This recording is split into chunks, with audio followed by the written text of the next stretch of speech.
ପ୍ରକୃତ ପ୍ରେମ କହିଲେ କଣ? ଆମେ ସେଇ ପ୍ରେମକୁ ଲାଭ କରିପାରିବୁ। ପ୍ରକୃତ ପ୍ରେମ ହଉଛି ଏକତ୍ୱର ଅପ୍ରତିରୋଧ ରୂପାନ୍ତରକାରିଣୀ ଦିବ୍ୟ ଶକ୍ତି। ଅର୍ଥାତ୍ ଏ ଯୋଉ ସମସ୍ତ ଜଗତ ବିଭାଜିତ ହେଇଯାଇଛି, ଯେତେବେଳେ ସୃଷ୍ଟି ଆରମ୍ଭ ହେଲା, ଭଗବାନ ଏକରୁ ଅନେକ ହେବା ପାଇଁ ଚାହିଁଲେ। ଯେମିତି ମହାନ କାମ ଭିତରେ ଗୋଟେ ବିରୋଧ ବା ବିରୋଧ ଶକ୍ତିର ପ୍ରବେଶ ହେଇଯାଏ, ସେମିତି ସେଇ ସମୟରେ ଅହଂ ଶକ୍ତି ପ୍ରବେଶ କରିଗଲା। ଏଇ ଯୋଉ ଅନେକକୁ ବିଭାଜିତ କରିଥିଲା, ଅଲଗା ଅଲଗା କରିଥିଲା, ଫଳରେ ଏତେ ସବୁ ବିକୃତି ସ୍ତରକୁ ଆମେ ଆସିଛୁ। ଅନେକ ହେବାରେ ବିକୃତି ନାହିଁ, ଏକରୁ ଅନେକ ହେବାରେ ବିକୃତି ନାହିଁ। ଅନେକ ଭିତରେ ବିଭାଜନ ହଉଛି ବିକୃତି। এই ବିଭାଜନଟା ଅହଙ୍କାର ଶକ୍ତି କଲା। এই ବିଭାଜନ ଯୋଗୁ ଯୋଉ ପ୍ରକୃତି ଆମେ ସମସ୍ତେ ନିଶ୍ଚେତନା ଭିତରେ ପଡିଗଲେ, ସମସ୍ତେ ନିଜକୁ ଅନ୍ୟଠାରୁ ଅଧିକ କିମ୍ବା ଅନ୍ୟଠାରୁ ନିମ୍ନ, ଏ ଅନୁଭବ ସବୁ ସମସ୍ତଙ୍କର ଆସିଲା। ଜଣେ ଜଣଠୁ ବଳି ବା ଜଣେ ଜଣଠୁ କିଛି ନୁହଁ, ଏ ତାମସିକ ଅହଂ, ରାଜସିକ ଅହଂ, ଏଭଳିଆ ବିଭିନ୍ନ ଜିନିଷ ଆସିଲା, ଯୋଉଟା କି ବର୍ତ୍ତମାନ ଆମର ଜୀବନକୁ ପୁରାପୁରି ଭାବରେ ଅସ୍ତବ୍ୟସ୍ତ କରିଦେଇଛି। କାରଣ ସେ ସତ୍ୟ ନୁହଁ। ସତ୍ୟଟା ହଉଛି ଆମେ ସମସ୍ତେ ଏକ। ସେଥିପାଇଁ ଅତୀତରେ ସମସ୍ତେ ମୁକ୍ତି ନିର୍ବାଣ କଥା କହିଲେ, ଆମେ ଯୋଉଠୁ ଆସିଥିଲୁ ସେଠି ଫେରିଯିବା। କିନ୍ତୁ ଯୋଉଠୁ ଆସିଥିଲୁ ସେଠି ଫେରିଗଲେ ଅନେକତ୍ୱ ହରେଇ ବସିବ।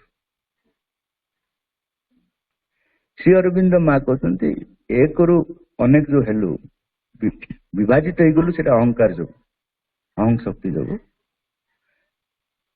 ତାକୁ ଯୋଡିବା ଶକ୍ତି କିଛି ଅଛି କି, ଯୋଉଥିରେ କି ଅନେକତ୍ୱ ରହିବ କିନ୍ତୁ ଏକତ୍ୱ ବୋଧଟା ରହିବ। ଅନେକତ୍ୱ ରହିବ କିନ୍ତୁ ଏକତ୍ୱ ବୋଧଟି ରହିବ। ଯେମିତି ଫୁଲମାଳାରେ ଅନେକ ଫୁଲ ଅଛି, ସେମାନଙ୍କର ଅନେକତ୍ୱ ଅଛି, ସେମାନେ ହରାଉ ନାହାନ୍ତି ତାଙ୍କ ନିଜତ୍ୱ। ମଲ୍ଲି ଫୁଲ ମଲ୍ଲି ଫୁଲ ଭାବରେ ଶୋଭା ପାଉଛି, ସେ ଭିତରେ ଗୋଲାପ ଫୁଲ ଗୋଲାପ ଫୁଲ ଭାବରେ ଶୋଭା ପାଉଛି, କିନ୍ତୁ ସେମାନେ ନିଜକୁ କୌଣସି ଫୁଲ ବୋଲି କହୁନାହାନ୍ତି। ସେ ମଲ୍ଲି ଫୁଲ କହୁନି କି ସେ ଗୋଲାପ ଫୁଲ କହୁନି, ସମସ୍ତେ କହୁଛନ୍ତି ମୁଁ ଫୁଲ ମାଳା। ଏଇଟା ହଉଛି ଏକତ୍ୱ ବୋଧ। ଏଇ ଏକତ୍ୱ ବୋଧ ସମଗ୍ର ପୃଥିବୀରେ ମାନବ ଜାତିରେ ପ୍ରତିଷ୍ଠିତ ହବ, ଅନିବାର୍ଯ୍ୟ। କିଏ କରିବ ନା, ସେଟା ହଉଛି ପ୍ରେମ। ପ୍ରେମ ହିଁ ଗୋଟିଏ ଶକ୍ତି ଯିଏକି ଆମ ସମସ୍ତଙ୍କୁ ଯୋଡ଼ିପାରିବ, ଆଉ କୌଣସି ଶକ୍ତି ନାହିଁ। ମା ଲେଖିଲେ, ବୈଜ୍ଞାନିକ ମାନେ ଗ୍ରହ ନକ୍ଷତ୍ରରେ କମନ ଫ୍ୟାକ୍ଟର ଖୋଜୁଛନ୍ତି, ହାଇଡ୍ରୋଜେନ କେତେ, ଅକ୍ସିଜେନ କେତେ। କୌଣସି କମନ ଫ୍ୟାକ୍ଟର ନାହିଁ, ଗୋଟେ ହିଁ କମନ ଫ୍ୟାକ୍ଟର, ସେଟା ହଉଛି ଲଭ। ପ୍ରେମ ଯେତେବେଳେ ଆମ ଭିତରେ ପ୍ରକାଶିତ ହୋଇଯିବ, ସମଗ୍ର ବିଶ୍ୱ ଆମ ପାଇଁ ଏକ ହେଇଯିବ। ସମଗ୍ର ବିଶ୍ୱ ବ୍ରହ୍ମାଣ୍ଡ ଏକ ହେଇଯିବ ଅର୍ଥ ନୁହଁ ସବୁ ଯାକ ମିଳିଯିବେ। ସମସ୍ତେ ତାଙ୍କର ସ୍ୱତନ୍ତ୍ରତା ରଖିଥିବେ, ଏ ସ୍ୱତନ୍ତ୍ରତାର ଆନନ୍ଦ ଥିବ ଏବଂ ଏକତ୍ୱର ବି ଆନନ୍ଦ ରହିବ। ଏକତ୍ୱର ଗୋଟେ ଆନନ୍ଦ ରହିଛି, ଅନେକତ୍ୱର ଆନନ୍ଦ ରହିଛି। ଏ ଦିଟା ଆନନ୍ଦକୁ ନେଇକି ନୂତନ ଜଗତ ଆସିଛି। ଏଇ କାମ କେବଳ ପ୍ରେମ ହିଁ କରିପାରିବ। ସେଥିପାଇଁ ମା କହୁଛନ୍ତି, ପ୍ରକୃତ ପ୍ରେମ ହଉଛି ଏକତ୍ୱର ଅପ୍ରତିରୋଧ, ମାନେ ତାକୁ ପ୍ରତିରୋଧ କରିପାରିବନି। ଆମେ ତାକୁ ପ୍ରତିରୋଧ କରିକି ଆମ ହିସାବରେ ଚଲେଇବୁ, ହେଇପାରିବନି। ହଁ, ସମୟ ଆମକୁ ଦିଆଯାଇଛି, ଆମେ ହୁଏତ ଲମ୍ବେଇକି ଆମର ଯୋଉ ସାଧାରଣ ସ୍ତରକୁ ଆମେ ଲମ୍ବେଇ ଦେଇପାରିବା, କିନ୍ତୁ ଆମ ପାଖରେ ଅଲ୍ଟିମେଟ ପାୱାର ଆମ ପାଖରେ ନାହିଁ। ଅଲ୍ଟିମେଟ ପାୱାର ସେଇ ପ୍ରେମ ପାଖରେ ଅଛି। ସେ ପ୍ରେମ ହଉଛି ଅପ୍ରତିରୋଧ ରୂପାନ୍ତରକାରିଣୀ ଦିବ୍ୟ ଶକ୍ତି। ଅପ୍ରତିରୋଧ, ତାকে ପ୍ରତିରୋଧ କରିବନି। କଣ ସିଏ? ରୂପାନ୍ତରକାରିଣୀ, ଅର୍ଥ ଆମେ ଯୋଉ ବିକୃତ ଅବସ୍ଥାରେ ଅଛୁ ତାକୁ କେବଳ ପ୍ରେମ ହିଁ ରୂପାନ୍ତର କରିପାରିବ। ସେଇଟା ହଉଛି ଅସଲ ପ୍ରେମ। ୟା ପରେ ତାଠୁ ନିମ୍ନତର ଶକ୍ତି ମାନେ ସବୁ ଅଛନ୍ତି, ଶୁଦ୍ଧିକରଣ ଶକ୍ତି ସବୁ ରହିଛନ୍ତି, ପ୍ୟୁରିଫାଇଂ ଫୋର୍ସ ବୋଲି ମା ଲେଖିଛନ୍ତି। ସେମାନେ ସବୁ ଜିନିଷକୁ ସାମୟିକ ଭାବେ ଶୁଦ୍ଧିକରଣ କରିବେ। ସଜାଡି ଦେବେ ସବୁ ଜିନିଷକୁ, କିନ୍ତୁ ତାପରେ ପୁଣି ରବର ବ୍ୟାଣ୍ଡ ଭଳି ଯୋଉ ଅବସ୍ଥା ସେ ଅବସ୍ଥା ଆମେ ଫେରି ଆସିବୁ। ଏବେ ପର୍ଯ୍ୟନ୍ତ ଶୁଦ୍ଧିକାରିଣୀ ଶକ୍ତି ହିଁ ପୃଥିବୀ ପୃଷ୍ଠକୁ ଆସିଛି। ଯେତେ ଅବତାର ମାନେ ଆସିଛନ୍ତି ଶୁଦ୍ଧିକାରିଣୀ ଶକ୍ତି ଧରିକି ଆସିଛନ୍ତି, ସେମାନେ ସଜାଡିଛନ୍ତି ପୃଥିବୀକୁ। ଶ୍ରୀରାମ ଆସିଲେ, ରାମ ରାଜ୍ୟ ପ୍ରତିଷ୍ଠା କଲେ, ଅଥର ସଜାଡ଼ିଲେ। ସେ ପଳେଇଲେ ମାଓବାଦୀ ରାଜ୍ୟ। ଶ୍ରୀକୃଷ୍ଣ ଆସିଲେ, ପ୍ରେମ ରାଜ୍ୟ ପ୍ରତିଷ୍ଠା କଲେ, ସଜାଡି ଦେଲେ। ସେ ପଳେଇଲେ ଆତଙ୍କବାଦୀ ରାଜ୍ୟ। କାରଣ ସେମାନଙ୍କର ରୂପାନ୍ତରକାରିଣୀ ଶକ୍ତି ନାହିଁ। ସେ ରୂପାନ୍ତରକାରିଣୀ ଶକ୍ତି କେବଳ ପ୍ରେମରେ ରହିଛି, ବା ତାର ପ୍ରଥମ ଆରମ୍ଭ ବିନ୍ଦୁ ଅତି ମାନସ, ଆନନ୍ଦ ହଉଛି ତାର ଶେଷ ବିନ୍ଦୁ।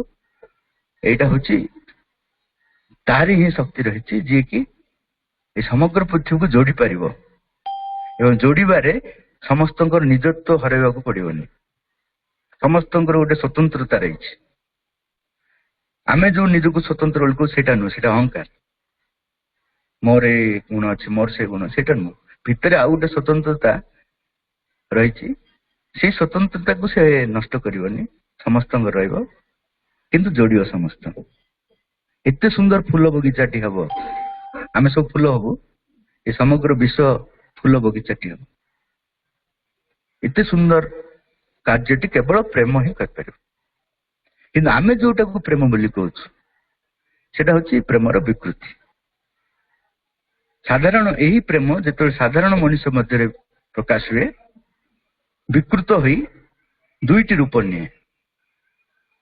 ଯୋଉ ଏତେ ବଡ ଶକ୍ତି ସାଧାରଣ ମଣିଷ ଭିତରେ ଯେତେବେଳେ ବ୍ୟକ୍ତ ହୁଏ, ବିକୃତ ହେଇକି ଦୁଇଟି ରୂପ ନିଏ, ଆକର୍ଷଣ ଓ ଆସକ୍ତି। ଏଇଟାକୁ ଆମେ ପ୍ରେମ ବୋଲି କହୁ। କୋন ଜିନିଷ ପ୍ରତି ଆସକ୍ତ ହେଇଗଲୁ ବା ଆକର୍ଷିତ ହେଇଗଲୁ, ଲୋଭ ଏସବୁ ଆକର୍ଷିତ କରୁଛୁ, ସେଇଟାକୁ ଆମେ ପ୍ରେମ ବୋଲି କହୁଛୁ। ସେଇଟା ବିକୃତି। এই ବିକୃତିକୁ ଅତିକ୍ରମ କରିବାକୁ ପଡିବ। ଯୋଉ ପ୍ରଶ୍ନଟା ଅଛି, ଆମେ କିପରି ସେଇ ପ୍ରେମକୁ ଲାଭ କରିପାରିବୁ, এই ବିକୃତିକୁ ଆମକୁ ଅତିକ୍ରମ କରିବାକୁ ପଡିବ। କିନ୍ତୁ ଆମେ ଆକୁ ମହିମାନ୍ୱିତ କରି ଚାଲିଛୁ, ମାନୁଷୀ ପ୍ରେମକୁ ମହିମାନ୍ୱିତ କରି ଚାଲିଛୁ। ତା ଫଳରେ ଆମେ ବିକୃତିର ଅବସ୍ଥାରେ ଉଠୁନୁ ଉପରକୁ। ଆମେ ତା କେତେ କଲର କରୁଛୁ, କି ପ୍ରେମ କେତେ କଣ, ଯେତେ ସବୁ ଫିଲ୍ମ ଯେତେ ଯାହା ହଉଛି, ଆମର ବିକୃତ ପ୍ରେମକୁ ମହିମାନ୍ୱିତ କରି ଚାଲିଛୁ। ସେଇଥିପାଇଁ ଆମର ଯୋଉ ସୁଯୋଗ, ତାକୁ ଅତିକ୍ରମ କରିବା ସୁଯୋଗ, ଆମେ ନିଜେ ହିଁ ନିଜ ସୁଯୋଗକୁ ଲାଥ ମାରୁଛୁ। ତେଣୁ ଏ ବିକୃତ ସ୍ଥିତିକୁ ଅତିକ୍ରମ କରିବା ପାଇଁ ହେଲେ ପ୍ରଥମେ ମା ଲେଖୁଛନ୍ତି ଭଗବାନଙ୍କୁ ପ୍ରେମ କରିବାକୁ ପଡିବ, ଅନ୍ୟ କାହା ସହିତ ଲାଭ। ଯଦି ଯଥାର୍ଥ ପ୍ରେମ ଆମ ଭିତରେ ବିକଶିତ ହେବାକୁ ପଡିବ, ମୋର ପ୍ରେମଟି ଭଗବାନଙ୍କ ସହିତ ପ୍ରଥମେ ଏଷ୍ଟାବ୍ଲିଶ ହେବାକୁ ପଡିବ। ଭଗବାନଙ୍କ ସହିତ ଏଷ୍ଟାବ୍ଲିଶ ହେଲା ପରେ ତାଙ୍କ ସୃଷ୍ଟି ପ୍ରତି ମୋର ପ୍ରେମଟା ଡେଭଲପ ହବ। ମୁଁ କଣ କରୁଛି, ଡାଇରେକ୍ଟଲି ବିନୋ ଭାଇଙ୍କୁ ଭଲ ପାଉଛି। ବିନୋ ଭାଇଙ୍କର ଭଲ ପାଇବା ମୋ ଭଲ ପାଇବା ଭିତରେ ସେଟା ହଉଛି ମାନସିକ ପ୍ରେମ। ମାନସିକ ପ୍ରେମଟା ହଉଛି ଅହଙ୍କାର, ତାର ଉପାଦାନ। ପ୍ରେମଟା ଅଛି, ବିକୃତ ହେଇଯାଇଛି, ଅହଙ୍କାରଟା ହଉଛି ତାର ଉପାଦାନ। ସେଥିପାଇଁ ଯୋଉମାନେ ଭଲ ପାଉଛନ୍ତି, କେତେ ଦିନ ଭଲ ପାଇ ପାରୁଛନ୍ତି? ବାହା ହେବା ପର୍ଯ୍ୟନ୍ତ। ବାହା ହେଲା ପରେ ଅହଙ୍କାର ଆସୁଛି, ତୁ କୁଆଡେ ଯାଇଥିଲୁ ମତେ କହ, ରାତି 10ଟା କାହିଁକି ହେଲା? ଅଧିକାର ବୋଧ କାହିଁକି ଆସୁଛି? ନା ଆମ ମନୁଷ୍ୟ ପ୍ରେମରେ ସେଟା ହିଁ ମୁଖ୍ୟ। ଯେକୌଣସି ପ୍ରେମ, ମାନସିକ ପ୍ରେମ ଲଙ୍ଗ ଲାଷ୍ଟିଂ ହବ ନାହିଁ। ତାହାର ଯୋଉ ବିସ୍ୱାଦ କମ ଦିନ ଭିତରେ ବା 2 ଦିନ ଭିତରେ ତମେ ପାଇବ ହିଁ ପାଇବ। ମତେ ଜଣେ କିଏ କହିପାରିବନି ଭାଇ ଆମର ଲାଇଫ ଲଙ୍ଗ ଆମେ ଭଲ ପାଇକି ଅଛୁ। ତାଠୁ ବଡ ମିଛ ଆଉ ଛଳନା ବ୍ୟକ୍ତି କିଏ ନାହିଁ, ମୁଁ ଗ୍ୟାରେଣ୍ଟି କରି ଲେଖିଦେଇଥିଲି। ଆପଣ ମାନଙ୍କ ଭିତରେ ଯଦି କିଏ କହିବେ, ମୁଁ କହିବି ପ୍ରମାଣ ଦିଅନ୍ତୁ ମତେ। ସମ୍ଭବ ନୁହଁ। ଯୋଉଟା ସମ୍ଭବ ନୁହଁ ଆପଣ କେମିତି କହିପାରିବେ? ମାନସିକ ପ୍ରେମ ବିସ୍ୱାଦରେ ପରିଣତ ହେବାକୁ ବାଧ୍ୟ। ନହେଲେ ଏତେ ବାହାଘର ହଉଛି, ଏତେ ଛାଡପତ୍ର କାହିଁକି ଅଛି, ଏତେ ହତ୍ୟା କାହିଁକି ଅଛି? ବାହାଘରରେ ହିଁ ବେଶୀ ହତ୍ୟା, ମ୍ୟାରେଜ ବେସିସରେ ହତ୍ୟା ବେଶୀ,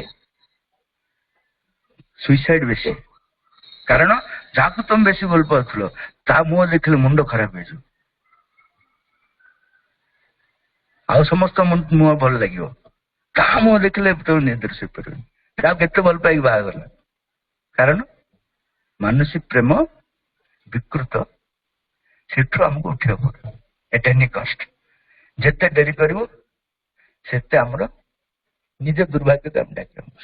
ତେଣୁ କେମିତି, କାହିଁକି ନା ଦେଖ, ମୁଁ ଯଦି ଜଣକୁ ଭଲ ପାଇଲି, ମୋର ଯୋଉ ମାନସିକ ପ୍ରେମ ଅର୍ଥ ଅହଙ୍କାରରେ ଭର୍ତ୍ତି ଅଛି, ଦାବି ସବୁ ଭର୍ତ୍ତି ଅଛି।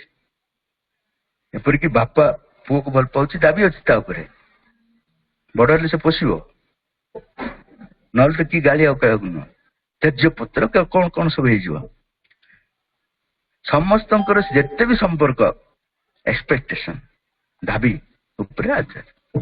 ତେଣୁ ମୁଁ ଯେତେବେଳେ ଜଣକୁ ଭଲ ପାଇଲି, ମୋର ଅହଙ୍କାରଟା ଗୋଟେ ଯଦି ବରଫ, ତାର ଅହଙ୍କାରଟା ଯଦି ଆଉ ଗୋଟେ ବରଫ, ସେ ଦିଟା ଯେତେବେଳେ ପାଖି ଆସିଲେ ତରଳିବେ ନା ବଡ ବଡ ବରଫରେ ପରିଣତ ହେବେ? ତରଳିବେ ନା ବଡ ବରଫରେ ପରିଣତ ହେବେ? ତେଣୁ କେତେ ବଡ ସମସ୍ୟା ତମେ ରେଡି କରୁଛ ଯେତେବେଳେ 2 ଜଣ ମିଶୁଛ, 4 ଜଣ ମିଶୁଛ, 6 ଜଣ ମିଶୁଛ, ବିରାଟ ସମସ୍ୟା ରେଡି ହଉଛି। କିନ୍ତୁ ମୁଁ ଯଦି ଭଗବାନଙ୍କ ସହିତ ପ୍ରେମ କଲି, ଭଗବାନଙ୍କର ବରଫ ନାହିଁ, ସେ ହଉଛନ୍ତି ସୂର୍ଯ୍ୟ, ମଣିଷ ହଉଛି ବରଫ, ଭଗବାନ ସୂର୍ଯ୍ୟ। ସୂର୍ଯ୍ୟ ପାଖକୁ ଯେତେବେଳେ ମୋ ବରଫଟା ଗଲା, ମୁଁ ଭଗବାନଙ୍କୁ ଭଲ ପାଇଲା ଅର୍ଥ ମୋ ବରଫଟା ଭଗବାନ ପାଖକୁ ଗଲା। ସେ ବରଫଟା ବଡ ହବ ନା ତରଳିବ? ତେଣୁ ମୋ ଭିତରେ ବରଫ ଯେତେବେଳେ ତରଳି ଗଲା, ସେଇଠୁ ମୁଁ ଯେତେବେଳେ ଭଗବାନଙ୍କ ସୃଷ୍ଟିକୁ ଭଲ ପାଇବି, ସେଠି ଜଣେ ଇଣ୍ଡିଭିଜୁଆଲ ହବନି। ସେଥିପାଇଁ ମା କହୁଛନ୍ତି love is a universal force. Love is a universal force. ଏମିତି ନାଇଁ ମୁଁ ତାକୁ ଭଲ ପାଇଲି ଏଟ୍ ଦ କଷ୍ଟ ଅଫ୍ ଅଦର, ଅନ୍ୟକୁ ଘୃଣା କରିକି ଆଉ ଜଣ ଭଲ ପାଉଛି ନା ଆଜିକାଲି। ସେଥିରେ କମ୍ପିଟିସନ ନାହିଁ, ପୁରାପୁରି ଭାବରେ ୟୁନିଭର୍ସାଲ। ଭଗବାନଙ୍କ ପାଖରୁ ମୁଁ ଯେତେବେଳେ ଫେରୁଛି, ସେତେବେଳେ ସମଗ୍ର ସୃଷ୍ଟିକୁ ମୁଁ ଭଲ ପାଇପାରିବି, ସେ ସାମର୍ଥ୍ୟ ମୋର ଆସିବ। ସେଇ ଭଲ ପାଇବାଟି ସ୍ଥାୟୀ। କିନ୍ତୁ ମୁଁ ଯେତେବେଳେ ଭଗବାନ ପାଖକୁ ଯିବି, ମୋ ବରଫ ଯୋଉ ତରଳିବ, ଏଇଟା ଆନନ୍ଦକର ଏକ୍ସପିରିଏନ୍ସ ନୁହଁ, ଏତେ ପେନଫୁଲ। କାରଣ ମୁଁ ଯାହାକୁ ମୁଁ ବୋଲି କହୁଥିଲି, ସେ ହିଁ ଭାଙ୍ଗୁଛି, ବର୍ତ୍ତମାନ ସେ ହିଁ ତରଳୁଛି ଅଗ୍ନି ଦ୍ଵାରା। ଏତେ ସହଜ ନୁହଁ, ବହୁତ ବଡ କଷ୍ଟ।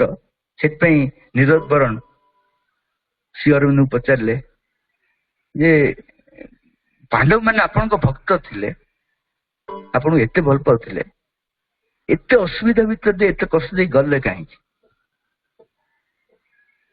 ଶ୍ରୀ ଅରବିନ୍ଦ କହିଲେ, ସେ ଭଲ ପାଇବାଟା ତ ପ୍ୟୁରିଫିକେସନ ହବା ପାଇଁ ଅସୁବିଧା ଭିତରେ ଯିବା ଅନିବାର୍ଯ୍ୟ।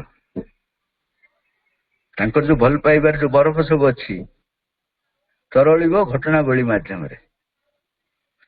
ଯାହାକୁ ଭଗବାନ ଭଲ ପାଆନ୍ତି ତାକୁ ତିଆରି କରନ୍ତି, ତାକୁ ଏଜିଟିଜ ନେଇଯାଆନ୍ତିନି, ତିଆରି କରନ୍ତି। ଅର୍ଥ ତା ଭିତରେ ଯେତେ ସବୁ ରହିଛି ବିଭିନ୍ନ ପରିସ୍ଥିତି ଭାବରେ। ମନେକର ଅର୍ଜୁନ କହିଲା ମୋଠୁ ବଡ ଯୋଦ୍ଧା ନାହିଁ, ତା ପାଖରେ କର୍ଣ୍ଣକୁ ଛିଡା କରିବେ ନିଶ୍ଚୟ। ତମେ ଯଦି କହିବ ମୋଠୁ ଭଲ ପାଠ ପଢେଇବା ଲୋକ ନାହିଁ, ତାର ଦିନେ ହିଁ ତମେ ସେଇଭଳିଆ ଲୋକକୁ ଭେଟ। କାରଣ ସେ ଭଗବାନଙ୍କୁ ଯଦି ତମେ ନିର୍ଭର କରୁଛ, ଅର୍ଥ ତମର ଯୋଉ ଯୋଉ ଗୁଣ ସବୁ ତମକୁ ଭଗବାନ ହେବାରେ ଅସୁବିଧା ସୃଷ୍ଟି କରୁଛି, ସେଟା ସମ୍ମୁଖକୁ ଆସିବ। ଦେଖନ୍ତୁ, ଯୋଉଠି ବି ଭଗବାନଙ୍କ ଭକ୍ତ ମାନେ, ପ୍ରକୃତ ଭକ୍ତ ମାନେ କାହିଁକି ଅଧିକ କଷ୍ଟ ଭିତରେ ଦେଇକି ଯାଇଛନ୍ତି। ସୁଦାମା ଲାଷ୍ଟକୁ କାହିଁକି ତାକୁ ଗୋଟେ ବଡ ଘର ଦେଇଦେଲେ? ଭିକ ମାଗିବା ଅବସ୍ଥାକୁ ନେଇଗଲେ ନା ନାଇଁ ତାକୁ। ନିଜର କ୍ଲାସମେଟ, କମନ ସେନ୍ସ ନାଇଁ ତାଙ୍କର। ଆମର ଟିକେ ଦୂର ବନ୍ଧୁ ହେଲେ ବି ଆମେ ଟିକେ ସାହାଯ୍ୟ କରିଦଉଛୁ, ହଉ ଠିକ ଅଛି ବୋଲି। ଭଗବାନ ତାଙ୍କର କ୍ଲାସମେଟ, କମନ ସେନ୍ସ ନାହିଁ। ଆରାମରେ ରାଜା ହେଇକି ଅଛନ୍ତି, ଇଏ ଇଆଡେ ଭିକ ମାଗୁଛି। କଣ ପାଇଁ? ଭଲ ପାଉଛନ୍ତି ଅର୍ଥ ହଉଛି ତାଙ୍କ ଦାୟିତ୍ୱ କଣ? ତାଙ୍କ ଦାୟିତ୍ୱ ହଉଛି ତାଙ୍କ ଭିତରେ ସବୁ ସଫା କରିବା। ଆମେ ଡରୁ, ଆମେ ପ୍ରକୃତରେ କାହାର ସାଙ୍ଗ ନଉ। ଆମେ ଶତ୍ରୁ ହେଲେ ସିନା ତା ବିରୁଦ୍ଧରେ କହିବୁ, ସାଙ୍ଗ ହେଲେ ମୋଟେ କହିବୁନି। କାଳେ ବନ୍ଧୁତା ଭାଙ୍ଗିଯିବ ନା। ବନ୍ଧୁତା ତା ଭିତରେ ଯୋଉଟା ଅଛି ସେ ତାର ଥିବ, ମୋର ଥିବ, କଣ ଅଛି ଅସୁବିଧା? କି ପ୍ରକାର ଭଲ ପାଇବା ମୁଁ ବୁଝିପାରେନି। ଭଲ ପାଇବା ଅର୍ଥ ହଉଛି ଏଟ୍ ଏନି କଷ୍ଟ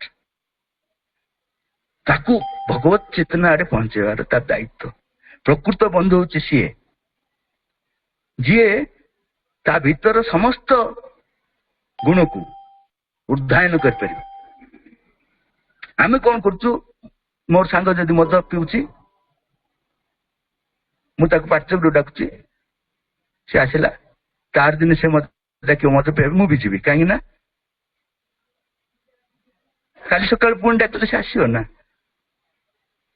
ଏଇଟା ଭଲ ପାଇବା ନୁହଁ, ଏଇଟା ବିଜନେସ୍। ଆମେ ସବୁ ବିଜନେସ୍ ରେ ଅଛୁ। ଭଲ ପାଇବା ହଉଛି ଏଟା ଏନି କର, ସେ ମତେ ଗାଳି କରୁ, ମତେ ମାରିଦଉ, ଯାହା ବି କରୁ, ମୁଁ ତାର ମଙ୍ଗଳ କରେ। ସେ ମତେ ଯାହା ବି କହୁ, ମୋ ଜୀବନ ସେଥିପାଇଁ ନଷ୍ଟ ହେଇଯାଉ କି ଯାଏ ସିନା, ମୁଁ ଭଲ ନ କରିକି ରହିପାରିବିନି, ସେଟା ହଉଛି ମୋର ଗୁଣ। ଭଗବାନଙ୍କୁ କେତେ ଭକ୍ତ ମାନେ କେତେ ପ୍ରକାର ଗାଳି ଦେଇଛନ୍ତି, ସେ ତଥାପି ତାଙ୍କୁ ଛାଡ଼ିନାହାନ୍ତି। ତାଙ୍କୁ ତିଆରି କଲା ପରେ ସେମାନେ ବୁଝୁଛନ୍ତି, ଓ ଏଥିପାଇଁ କରୁଥିଲ। ସେ ହଉଛନ୍ତି ଭଗବାନ।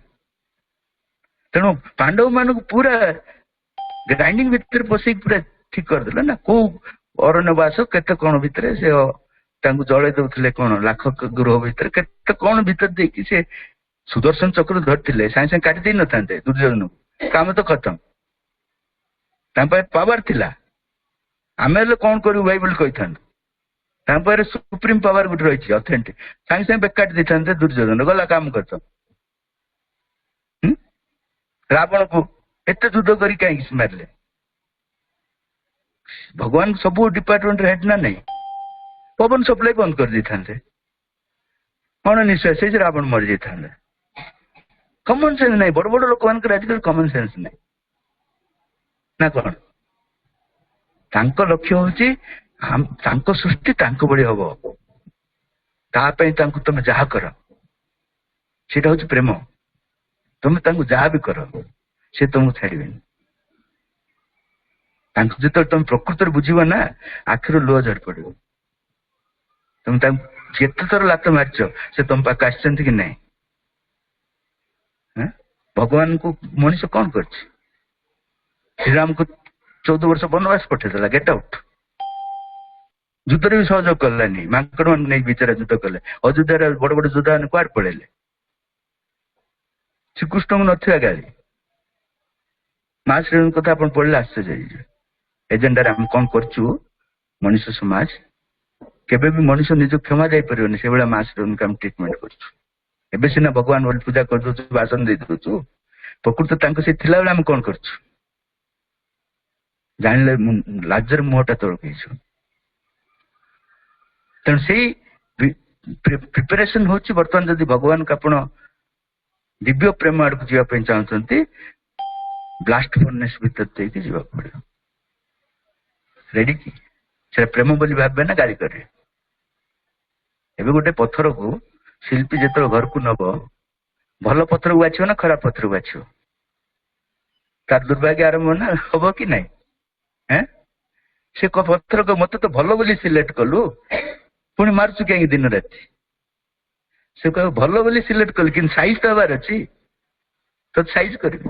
ସେମାନଙ୍କର ସମୟ ଆସିନି, ଯୋଉମାନଙ୍କୁ ବାଛିନି ସେମାନଙ୍କ ସମୟ ନାହିଁ। ସେମାନେ ଭାବୁଥିବେ ମୁଁ ଖୁସିରେ ଅଛି, ତୋର ସମୟ ଆସିଲା ମାନେ ଆରମ୍ଭ ହେଲା ଟ୍ରିଟମେଣ୍ଟ। ଏଇଟା ଯେତେବେଳେ ଜଣେ ବୁଝିଗଲା, ତା ଜୀବନରେ ଯୋଉ ଦୁଃଖ କଷ୍ଟ ଆସୁଛି ସେ କୃତଜ୍ଞ ହବ। ଏ ବାଣୀ ବି ଅଛି ମାଙ୍କର, be grateful to your audience because they are the shortest way to the divine। ଭଗବାନ ଯୋଉ ଦୁଃଖ ଯନ୍ତ୍ରଣା ଆମ ଭିତରେ ଦେଇକି ଏଲାଉ କରୁଛନ୍ତି, ସେ କ୍ରିଏଟ କରୁନାହାନ୍ତି। ଆକ୍ଚୁଆଲି ଆମେ ସେଟା ଭୁଲ ଧାରଣା କରିବା। ଆମ ଭିତର ଅସୁବିଧା ହିଁ ଅସୁବିଧାକୁ ଡାକି ଆଣୁଛି, କିନ୍ତୁ ସେ ଏଲାଉ କରୁଛନ୍ତି। ସେ ଏଲାଉ ନ କଲେ କିଛି ହବ। କାହିଁକି ଏଲାଉ କରୁଛନ୍ତି? ତାରି ମାଧ୍ୟମରେ ଭଗବାନ ହେବା ପାଇଁ କ୍ଷୁଦ୍ରତମ ବାଟ ସେ, ଅନ୍ୟ ସବୁ ଲମ୍ବା ରାସ୍ତା। ତେଣୁ ଆମେ ସେଇ ପ୍ରେମକୁ ଲାଭ କରିବା ପାଇଁ ହେଲେ ବହୁତ ବଡ ମାନେ କଷ୍ଟକର ପ୍ରକ୍ରିୟା ଭିତରେ ଦେଇକି ଯିବାକୁ ପଡିବ, କିନ୍ତୁ ଆନନ୍ଦରେ ଯିବାକୁ ପଡିବ। କାନ୍ଦି କାନ୍ଦି ଗଲେ ହବନି। ଗୁହାରି ଶୁଣ ଭଗବାନ, ବଜି ରହିଲ କି ନ ଶୁଣ, ଏସବୁ ଚଳିବନି। ସେଠି ପ୍ରୋସେସ ଭିତରେ ତମେ ଆନନ୍ଦରେ ଫେସ୍ କରିବ। ଯେମିତି ତମେ ଜାଣିଛ ଯେ ଅପରେସନ ଭଗବାନ କରୁଛନ୍ତି ତମ ଭଲ ପାଇଁ। ଡାକ୍ତର ପାଖକୁ ଯିବ, କାନ୍ଦିବ, କଣ ଛାଡିବ ତମକୁ?